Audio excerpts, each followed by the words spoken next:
Assalamualaikum warahmatullahi wabarakatuh.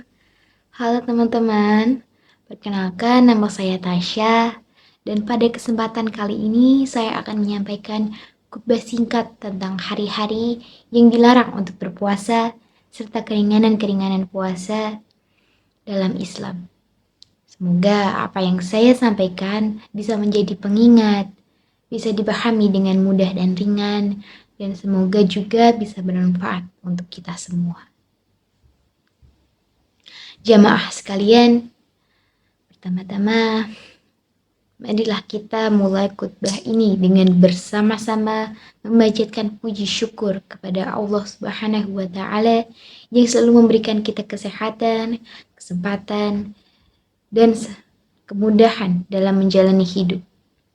Salawat dan salam semoga tercurah kepada Nabi Muhammad Shallallahu Alaihi Wasallam, suri teladan terbaik bagi kita semua. Teman-teman, pada kesempatan kali ini, mari kita bahas satu tema yang sering dianggap sepele, tapi sebenarnya sangat penting dalam ibadah. Hari-hari yang haram untuk berpuasa dan keringanan-keringanan dalam puasa yang justru menjadi bukti kasih sayang Allah kepada hambanya.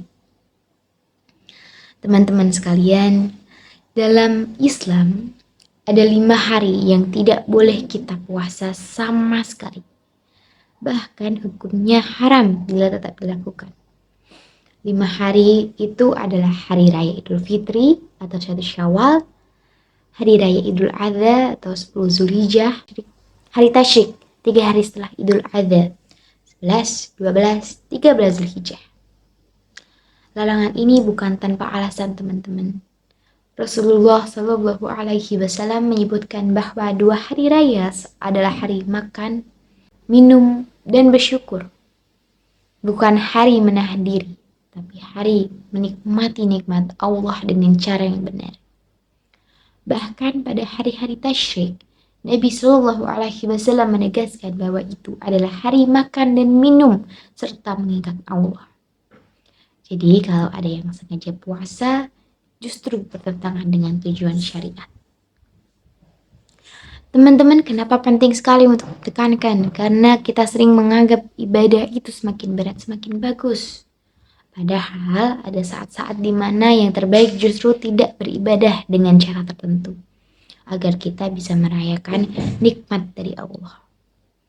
Di hari raya yang benar itu bukan menahan lapar, tapi menikmati rezeki, berbagi makanan, dan memperkuat silaturahmi.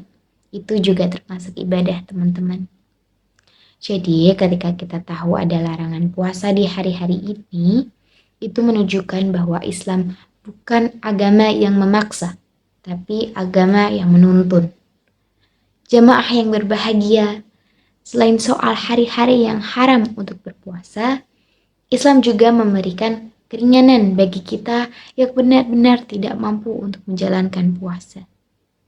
Ini menunjukkan bahwa Allah sangat memahami kondisi manusia yang berbeda-beda. Ada beberapa golongan teman-teman yang boleh tidak berpuasa, dan mereka tidak berdosa sama sekali.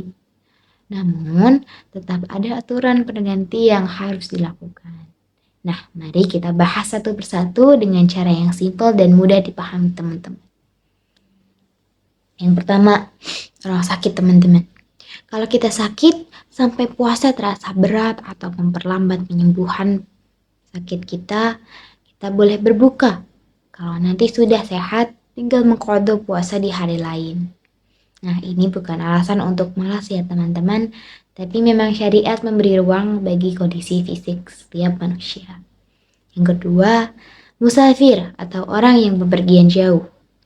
Jika sedang perjalanan jauh, misalnya pulang kampung, perjalanan kerja, atau kuliah, dan puasa membuat kita lemah, maka boleh tidak berpuasa. Namun kewajibannya sama, diganti di hari yang lain.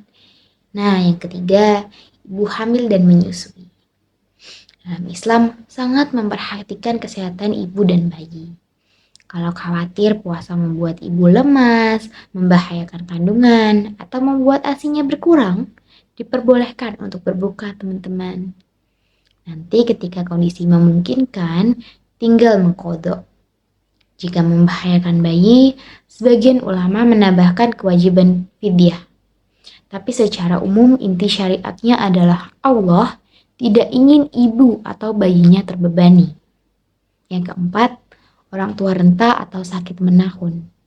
Untuk orang lanjut usia yang benar-benar tidak kuat lagi untuk berpuasa, atau orang-orang sakit kronis yang tidak ada harapan untuk sembuh, Islam tidak mewajibkan untuk berpuasa. Penggantinya adalah fidyah, yaitu memberi makan satu orang miskin per hari puasa yang ditinggalkan. Ini bukan beban teman-teman, jelas, tapi bentuk ibadah sosial yang lembut dan penuh empati. Yang terakhir, wanita haid atau nifas. Mereka wajib tidak berpuasa karena itu yang diperintahkan agama. Nanti diganti setelah suci, tidak ada fidyah dan cukup qada saja. Jamaah yang dirahmati Allah, dari penjelasan tadi kita bisa lihat bahwa Islam benar-benar menyesuaikan ibadah dengan kemampuan manusia. Bukan memaksa, bukan menyulitkan, tapi memberikan jalan terbaik agar kita bisa tetap taat tanpa merasa terbebani. Satu hal teman-teman yang penting yang harus kita pahami, kalau tidak mampu puasa, ambil keringanan. Kalau mampu, tunaikan kewajibannya.